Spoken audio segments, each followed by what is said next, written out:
Tonight on the show, a reality check of India's Kashmir diplomacy.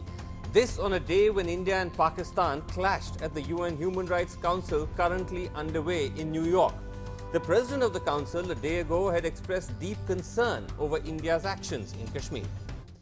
Now Pakistan, which made much of that comment today, said this.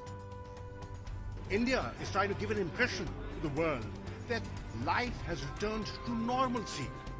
If the life has returned to normalcy, then I say, why don't they allow you, the international media, why don't they allow international organizations, the NGOs, civil society organizations to go into the Indian state of Jammu and Kashmir and see for themselves what the reality is. India responded late this evening, allaying concerns over restrictions in Kashmir with a strong rebuttal of Pakistan's charges. Despite challenging circumstances, Jammu and Kashmir civil administration is ensuring basic services, essential supplies, mobility and connectivity.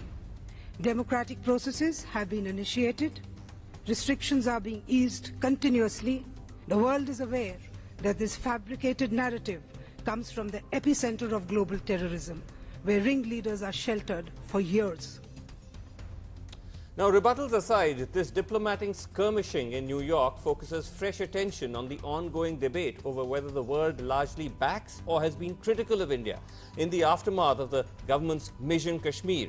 Have there been diplomatic hits or misses?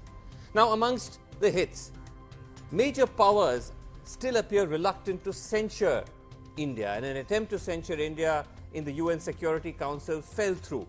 China largely appeared isolated in its attempt to back Pakistan. Russia, India's old ally, pushed for a bilateral resolution. Even traditional allies like Saudi Arabia, allies of Pakistan, refused to take Pakistan's side, with the Saudis taking the line that all parties should maintain peace bilaterally.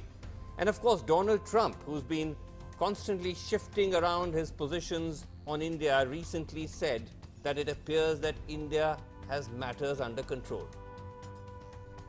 Well, we spoke last night about Kashmir, and the Prime Minister really feels he has it under control. I know they speak with Pakistan, and I'm sure that they will be able to do something that will be very good.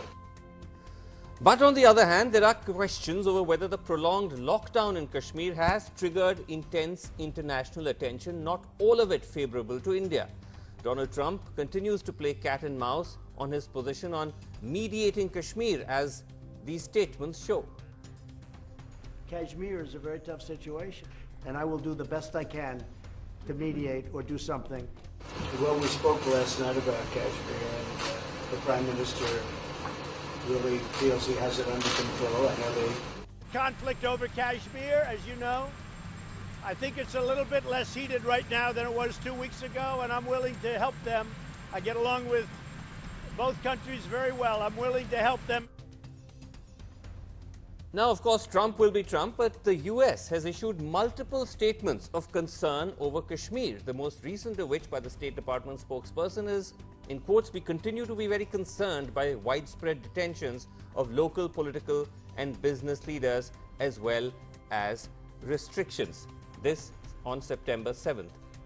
Just this month, the United Kingdom has also expressed concern, as have multiple US senators who've been condemning the Kashmir move, including Bernie Sanders, Democratic presidential hopeful.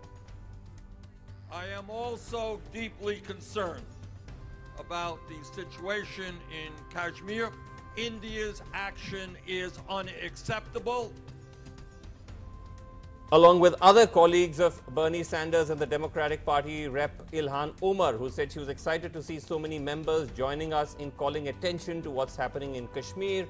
Representative Ted Lieu, another Democrat, who said democracies like India should not be engaging in a communications blackout that has lasted 3 weeks. We need de-escalation. Also, this joint statement by two prominent members of both the House as well as of Congress. As the world's largest democracy, India has an opportunity to demonstrate for all its citizens the importance of protecting and promoting equal rights, including freedom of assembly, access to information and equal protections under the law. This has come from Senator Robert Menendez, the Senate Foreign Relations Committee member, and he's the ranking Democrat there. And Representative Eliot Engel, who's the chairman of the House Foreign Affairs Committee. Okay, so to decode the diplomatic chess moves over Jammu and Kashmir, I'm joined by Kamal Sibal, former Foreign Secretary, Sadanand Dhume, Resident Fellow, American Enterprise Institute, and Seema Sirohi, also joining us from DC. She's been writing for the Economic Times, and KC Singh, former diplomat as well, is on the show tonight. Seema Sirohi, if I can just start by asking you, should India be concerned about this growing noise that we're seeing coming out of America? I mean, initially it appeared that there was an attempt to sort of be a little more nuanced about their position, but when you see particularly leaders in the House and the Senate coming forward, is that something that India should be worried about? It should, because the longer it takes for normalcy, in the sense like curfew, to be lifted, more the pressure grows, because people in the State Department, let's say, or in the US Congress are getting a little bit worried that this has gone on too long. And all of the explanations that the government has given, that 90% of the landlines are on, or whatever, it doesn't address the area where the real problems are, that is the valley. And the congressmen are getting a lot of calls from constituents, admittedly from people who pretend to be Kashmiri Americans, sure, and very well may not be. Right. But nobody has the time to actually decipher and detect who these people are who are calling and jamming the switchboards. So that pressure works on the US Congress, then that is in turn translated to the State Department, where the congressman will ask the department to make a statement. Right, and then the statements come out. Okay. Sadanand, the fact is that for better or for worse, there has been now a fairly large amount of international attention on what's happened in Kashmir. But is it the sort of attention that India would still say that we still are on top as far as the diplomatic chess games go, or should we now start getting a bit worried? So to take the analogy away from chess for a minute and look at it as wrestling, if we're looking at this sort of some kind of, kabaddi match between India and Pakistan, I would say that India has definitely had the upper hand, right? If you look at the responses from the great powers, not counting China, if you saw what happened at the United Nations and the other, the points that you raised. Right. But I would agree with Seema that there is, there's something else going on also, which is there's also a battle of perception. And India is losing that battle of perceptions, at least in terms of elite media opinion. Now, we can have a debate about how much that ends up affecting foreign policy. Some people will say it affects it quite a lot. Some people will say not that much. But either way, India's image in all of this is taking quite a battering. My sense of it that some of this is already spilling out. You can see it, for example, in Bernie Sanders' comments. And I would reiterate what Seema says. The problem is twofold. One is that the Indian response, really, they're not addressing the questions that are being asked. And essentially what India seems to be doing is using a sort of a playbook that has worked quite well over the past 2 decades, just to basically shout, Pakistan terrorism, terrorism. And obviously there's a certain amount of truth to that. But I would say that as long as this drags on, right, in terms of people not having internet access, mobile phones being shut down, right, people being able to, peaceful assembly not being possible and so on, I do think that, especially on the Democratic side, you're going to see more and more concerns being expressed. Okay. Mr. Sibal, there's little doubt that Pakistan's attempts to try to corner India are hypocritical and bogus, and that's, in a sense, not really the issue here. Is the bigger concern that India's own standing in the eyes of a world as a democracy are now beginning to come under strain, particularly, not so much, it appears, because of Article 370, the scrapping of it and so on and so forth, but the fact that these detentions continue, the communications blackout continues?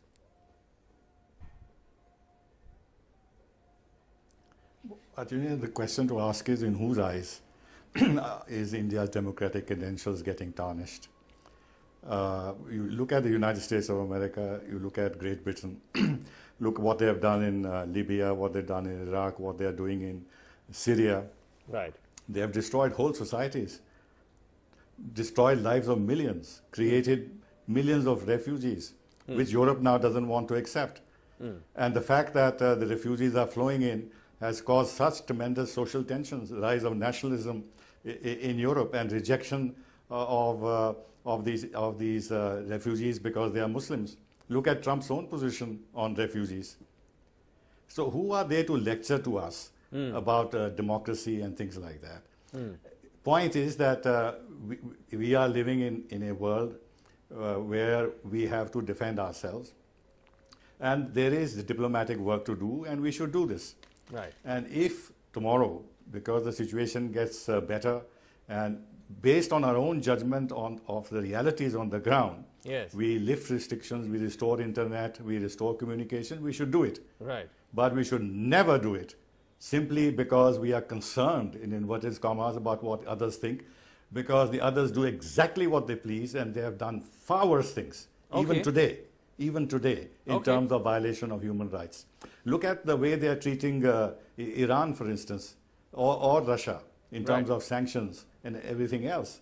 They're not bothered about the consequences on the ground, which the people have to suffer. But leave that aside, that is polemical. But the point is that pressure is to the extent that you feel. If you are rubber, you'll feel the pressure. If you are steel, you don't feel the pressure. Okay. So we don't have to worry about pressure. It's a diplomatic game.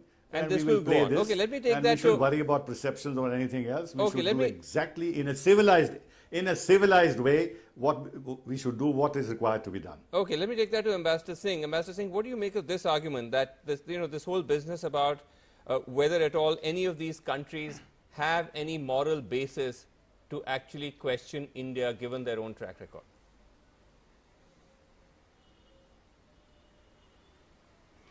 Well, with due respect to Mr. Sibal, first there is a distinction. The example he is giving is of their behavior abroad.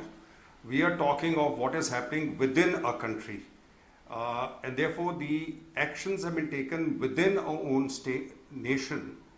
And you see, Pakistan has been very shrewd because there is no terrorist act which has no major terrorist strike in the last month odd. They have just allowed, basically, they've just sat back. They are adopting a Gandhian technique. They have come out and stood out in the open. It's all play acting.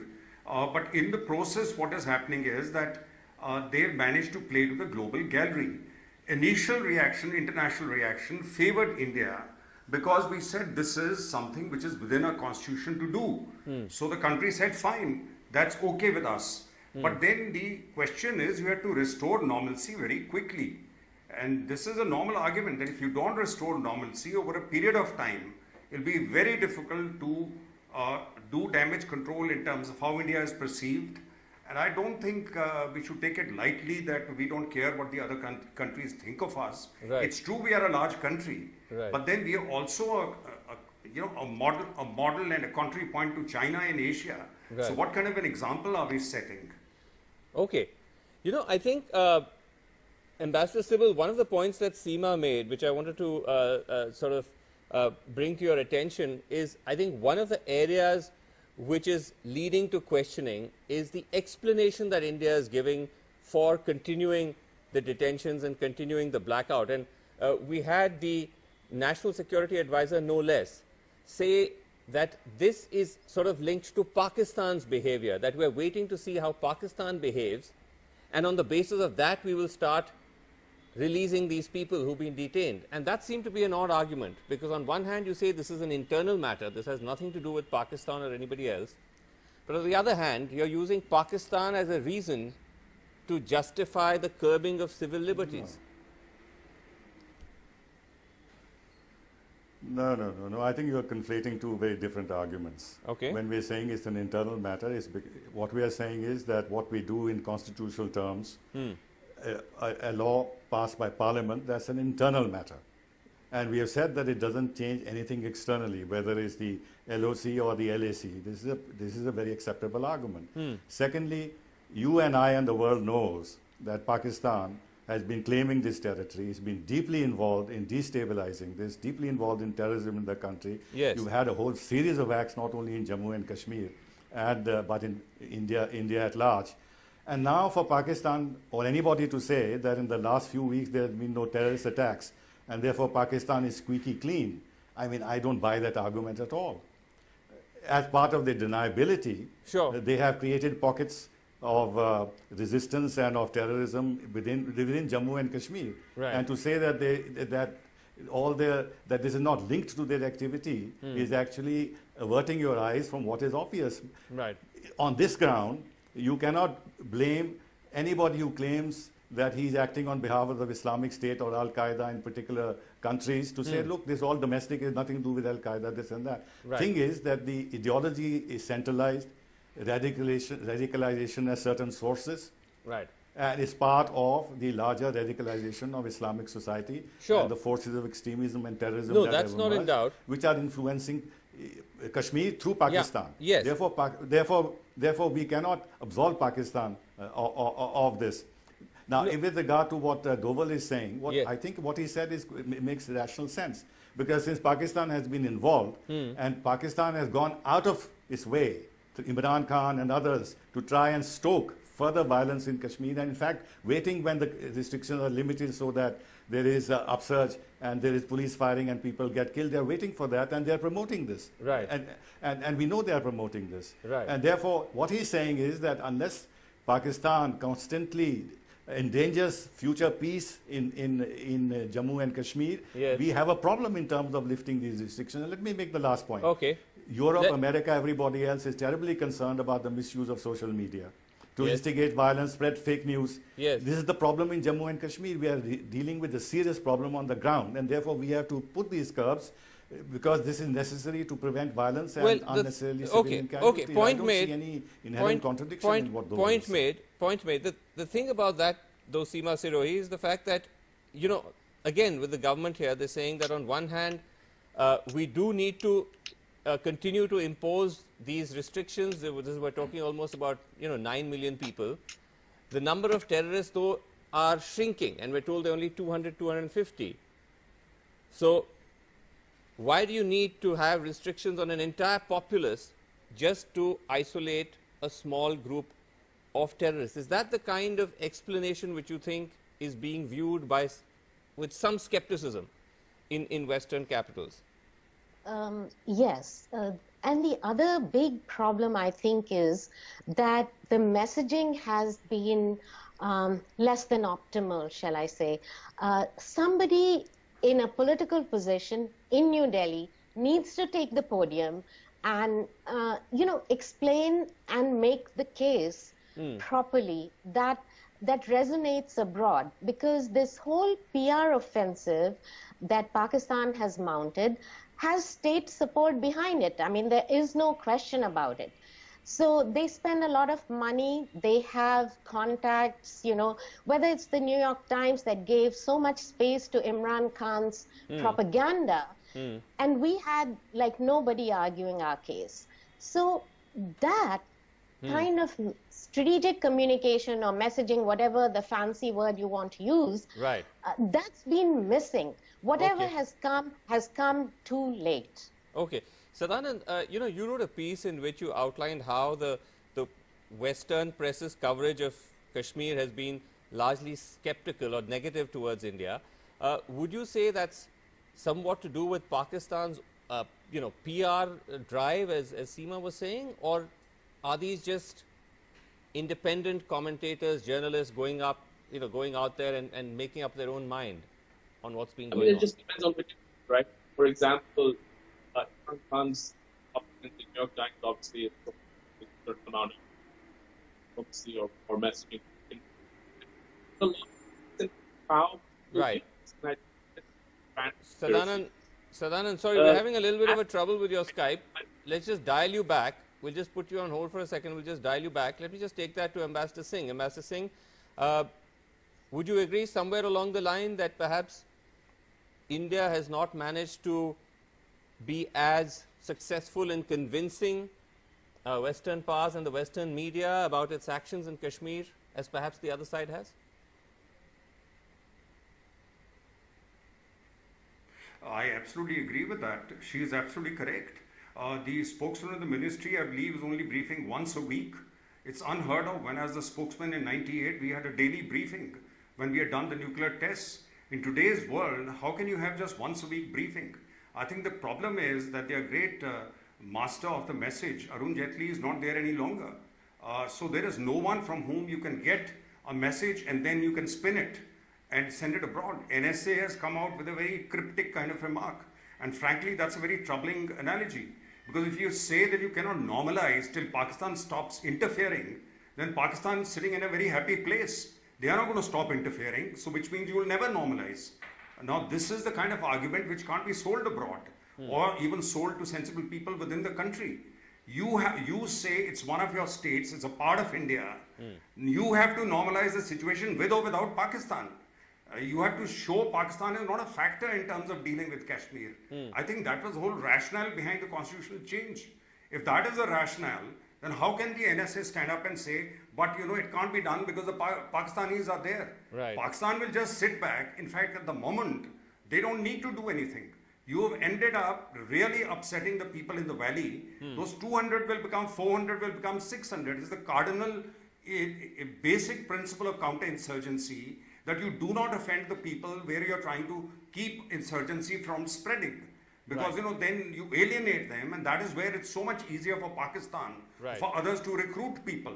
So, we have played into their hands, and we are continuing to play into them. Right. And this is not going to be helpful in the future. Okay. As we run out of time, Ambassador Sybil, if I can just get last comments from you, is there anything that at this stage you would still advise India to do to get its diplomatic messaging right? Or you think we're fine? First, don't be nervous. Just don't be nervous about what the world thinks. It doesn't really matter beyond a point, because the world is not acting on a basis of any objective assessment of the situation. It is politics being played. They want to balance India and Pakistan to the extent that they can and keep India under pressure. They know what is happening on the ground. They have full knowledge of Pakistan's involvement in terrorism in Jammu and Kashmir. If 40,000 people have died in Jammu and Kashmir, what is the reason behind it? Is it because Pakistan has been sitting back? We have gone through worse periods in the 90s in Jammu and Kashmir when the United States was against us. The human rights organizations were pillaring us on this issue. And we went through that and we stood firm. Right. So therefore, and today the situation is not as bad as it was. And I'll again repeat that you cannot lift these restrictions and risk casualties because you know that Pakistan and its proxies in Jammu and Kashmir are waiting for this moment. So we have to wait it out. One has to be patient. Right. One has to be patient, and one should do it in a staggered manner, in a controlled manner, and it will happen. Now, let's not treat our government and our policymakers with such bad faith, and to believe that they are totally ignorant and they are doing it for the pleasure of it. It's no. There is a situation on the ground. We have to deal with it as best as we can, and we are doing it. And don't bother about the international reaction beyond a point. Okay. Seema Sirohi, last word from you. Where do you see now, particularly the Americans, going with this? We've already seen a couple of statements from the State Department. Trump, every time he's provoked, says something or the other. Is that where it's just going to end, or now with Bernie Sanders, others jumping in, do you see that this could also continue, or could it snowball? See, the way I see it, till the UN General Assembly begins, and right now the Human Rights Commission is meeting in Geneva, the campaign from Pakistan, this offensive will go on. They are having protests, organized protests in different cities in the US.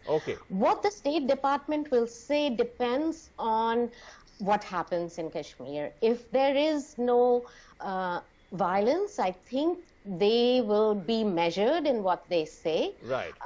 Trump will be Trump, but I don't think, he may say he wants to help, and that comes from a good place, largely, I would speculate. Right.